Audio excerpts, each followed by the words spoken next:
Alors bonjour à tous, nous allons revenir sur un tournoi qui s'est déroulé le samedi 27 mai, dans le magnifique lieu de la Maison des officiers du Cercle des armées de Paris.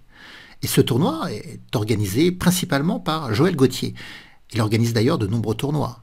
Il est commandant de réserve, membre du conseil d'administration du Cercle des armées, mais également il est élu au comité directeur de la Fédération française des échecs. J'avais déjà fait une vidéo avec Joël Gauthier où on avait analysé une de ses parties. Si vous ne l'avez pas vue, vous pouvez cliquer sur le lien ci-dessus. Et ce tournoi est également co-organisé par Jocelyne Wolfangel. C'est une femme pour qui j'ai évidemment beaucoup de respect pour tout ce qu'elle fait pour les échecs féminins. Alors pour cette journée du 27 mai, en réalité, il n'y a pas eu qu'un seul tournoi. Il y a eu 3 tournois. Le tournoi des accompagnateurs, le tournoi réservé aux femmes Kaïssa, du nom de la déesse des échecs, et un match élite entre 2 équipes, une équipe d'hommes et une équipe de femmes. Alors dans le tournoi accompagnateur, c'est le jeune Thiago Dvorak Santos qui gagne avec 9 points sur 9. Il est du club Interchess. Dans le tournoi Kaïssa, donc le tournoi réservé aux femmes, il y a la victoire de Yulia Osmak du club Séchart Échecs et elle gagne avec 8 points et demi sur 9. Et le match élite, donc qui a opposé une équipe d'hommes menée par Étienne Bacrot face à une équipe de femmes menée par Almira Skripchenko. Donc ce sont les hommes qui se sont imposés. Et je vous invite d'ailleurs à revenir sur une partie qui s'est jouée dans ce match homme-femme entre Étienne Bacrot, que les internautes connaissent certainement parce qu'il est beaucoup présent sur la chaîne YouTube de Kevin Bordy de Blitzstream, un grand champion français. Il a le record d'ailleurs des titres de champion de France, mais il a évidemment une carrière internationale incroyable. Étienne Bacrot, qui affronte Mitra Ejazipour, qui était une joueuse iranienne qui est arrivée en France et qui a eu la nationalité française. Alors dans cette partie, Étienne Bacrot a les blancs et il ouvre avec le pion roi, E4. C5, la défense sicilienne choisie par Mitra Ejazipour. Cavalier F3 pour appuyer la poussée D4, D6, D4, échange en D4. Cavalier F6, on attaque le pion central, cavalier C3, on défend, et A6. C'est la variante Najdorf de la défense sicilienne. Alors dans la variante Najdorf, les noirs jouent A6 immédiatement. On sait que A6 est un coup assez populaire dans la défense sicilienne, mais pourquoi? Pourquoi dans la défense Najdorf, on décide de le jouer maintenant, à ce moment précis? Bien tout simplement parce que les noirs cherchent à jouer E5. Mais s'ils jouent immédiatement E5, les blancs ne sont pas obligés de bouger le cavalier. Ils peuvent intercaler l'arrivée du fou en B5 et faire échec. Avec l'idée que si les noirs jouent fou D7, ils échangeront les fous de case blanche. Ils retireront aux noirs leur meilleur fou. Parce que comme les noirs fixent une structure de pion sur case noire, s'ils gardent le fou de case noire, l'unique fou de case noire, ils gardent en réalité le plus mauvais fou. Lorsque vous avez des pions fixés sur une couleur, il est souvent préférable de disposer du fou de l'autre couleur, pour avoir une complémentarité dans le contrôle des couleurs. Et donc ici, l'échange des fous de case blanche serait plutôt au profit d'Étienne Bacrot. C'est pourquoi les noirs préfèrent jouer A6, avant de jouer E5. Alors les blancs jouent fou E2, E5, et le cavalier, où peut-il reculer? Dans la partie, il va jouer en B3. En F3, c'est possible, mais souvent les blancs dans cette position aiment laisser liberté au pion F. Et si on joue cavalier en F5, on laisse les noirs pouvoir échanger le fou contre le cavalier pour dévier le pion hors du centre et laisser liberté de mouvement au pion D6 qui pourrait aller en D5 imposer et créer un fort centre de pion pour les noirs. Donc c'est pour ça, dans la position, le cavalier se dirige plutôt vers B3. Les noirs ont joué fou E7, petit roc, tour E1, et fou en E6. Le fou vient se nicher sur la case blanche ici, pour contrôler la case D5. C'est important de bien repérer cette case D5, parce que cette case D5, elle est faible, parce qu'elle ne dispose pas de défense de pion, de défense économique de pion. Donc ce sont les pièces qui doivent surveiller la case D5, cette case centrale, pour éviter que les blancs ne puissent s'implanter sur cette case, et dominer stratégiquement la position. Alors, les blancs jouent fou E3, pour pointer une autre faiblesse, une autre case faible dans la position. Étienne Bacrot, c'est un des meilleurs joueurs français positionnels. Il a été formé par Yossif Dorfman. Il a une très très grande compréhension positionnelle. Et il adore jouer le contrôle des cases et de la structure. On a parlé de la case D5, mais il faut parler aussi de la case B6, qui est faible depuis le coup C5, ajouté à la poussée du pion A6, ça affaiblit le contrôle de la case B6. Et donc le fou vient surveiller cette case. On verra que, plus tard, Étienne Bacrot va s'imposer sur cette case. Alors les noirs jouent cavalier D7, et regardez, A4. Alors A4 est joué pour prévenir la poussée B5, mais également pour pouvoir jouer A5, et prendre un contrôle définitif, ici, sur la case B6. Cavalier B6 est joué, A5 repousse le cavalier, mais en réalité, le cavalier se dirigeait vers l'avant-poste en C4. Parce qu'en C4, le cavalier, il est difficile à tolérer. Il attaque le fou, il met la pression sur B2, il contrôle la case D2. Non, le cavalier, il faut l'éliminer. Donc, fou prend cavalier. Fou reprend, et voyez, la case B6, fou B6. Étienne Bacrot arrive à s'imposer en B6. Alors bon, c'est pas dramatique pour la dame qui fait simplement un pas de côté. Mais regardez, après l'implantation en B6, Étienne Bacrot va maintenant jouer pour l'implantation D5. En D5, pour l'instant, c'est pas possible. On ne peut pas y amener évidemment la dame. Et si le cavalier vient en D5, il est un peu seul. Enfin, il se fera de toute façon éliminer. Il y a le cavalier F6 et le fou C4 qui contrôlent cette case. Et regardez ce qu'il joue. Il joue cavalier D2 ici. Il questionne le fou, qui recule en E6, et cavalier F1. Le cavalier en B3, en réalité, ne jouait pas. Il ne pouvait pas aller en D4, il ne pouvait pas aller en C5, il ne pouvait pas aller en A5. Donc l'idée de cette manœuvre cavalier D2, cavalier F1, c'est de rebondir en E3 et chercher un double contrôle de la cavalerie sur cette case D5, aidé évidemment par le pion et par la dame. Les noirs jouent dame C6. Les noirs attaquent deux fois le pion en E4 en essayant de retarder l'arrivée du cavalier en E3 qui obstruerait finalement la défense de la tour sur le pion, mais Étienne Bacrot, il fait fi de ce coup dame C6 et il joue cavalier E3. C'est un piège. Les noirs ne peuvent pas s'emparer du pion E4, même s'ils l'attaquent deux fois pour une seule défense. Et d'ailleurs, dans la partie, les noirs vont jouer fou D8. Parce que sur cavalier prend E4, suivrait cavalier D5, avec la menace de la prise du fou sur fourchette, fourchette royale, roi, dame. Même si les noirs prennent, le cavalier reprend. Toujours cette menace de la prise du fou sur la fourchette royale, et le cavalier intercepte la défense de la dame sur le cavalier noir qui se retrouve attaqué. Donc les noirs vont perdre du matériel, ils vont perdre une pièce ici. Voilà pourquoi dans la partie, Mitra et Jazipour ne s'emparent pas du pion E4, et elle joue fou D8. Mais là, cavalier D5, et finalement, Étienne Bacrot s'est implanté en D5 et en B6, sur les deux cases faibles mentionnées. Fou prend cavalier. Alors là, c'est vrai qu'Étienne Bacrot pourrait reprendre du cavalier, et après cavalier prend, il pourrait reprendre de la dame, mais suivrait un échange possible des dames, et de toute façon, le pion devrait finir par reprendre. Alors Étienne Bacrot, il préfère reprendre immédiatement du pion d'ailleurs.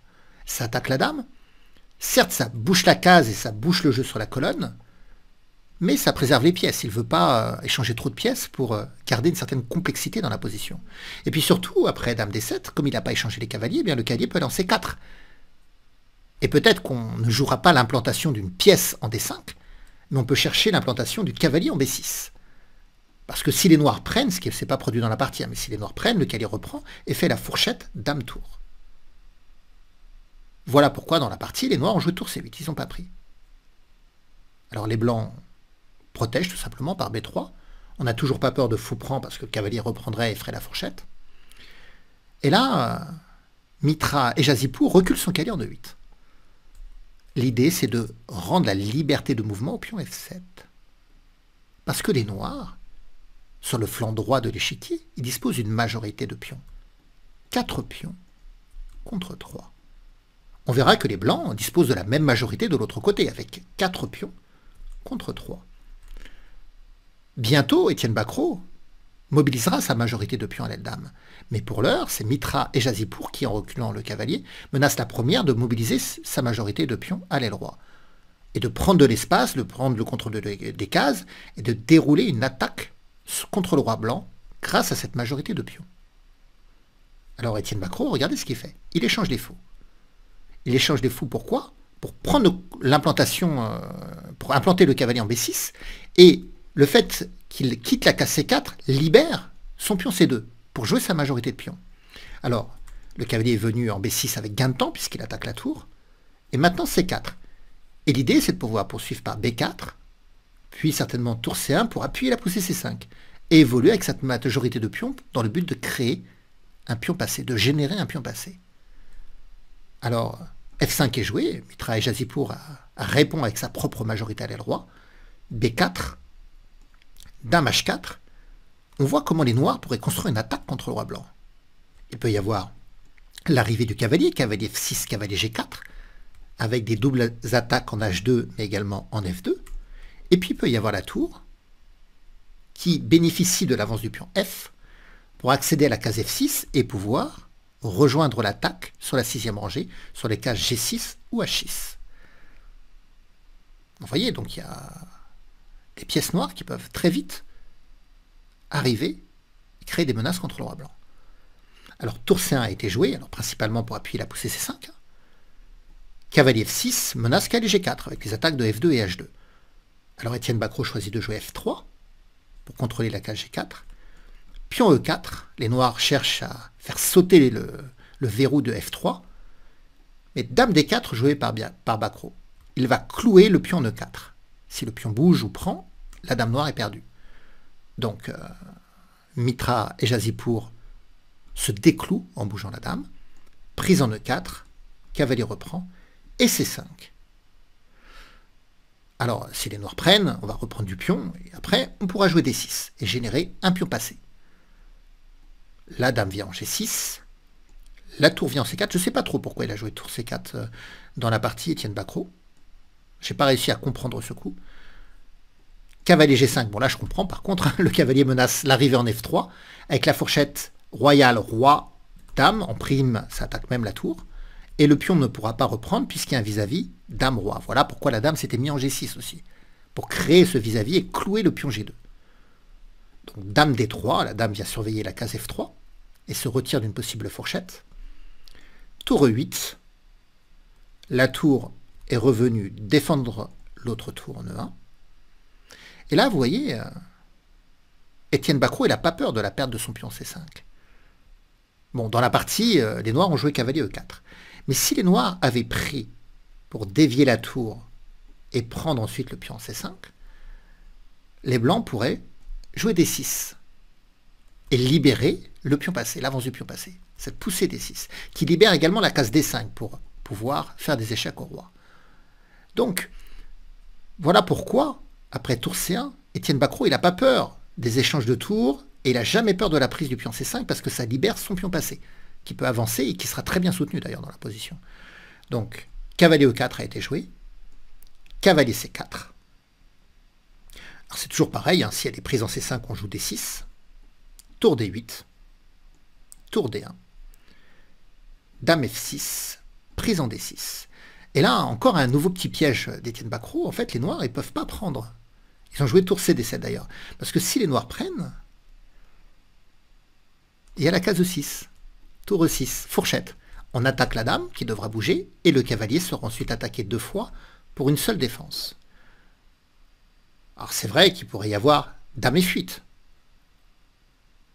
Et là, qu'est-ce qu'on jouerait d'ailleurs après dame F8? Eh bien, on pourrait échanger en D6 et prendre le pion en F5.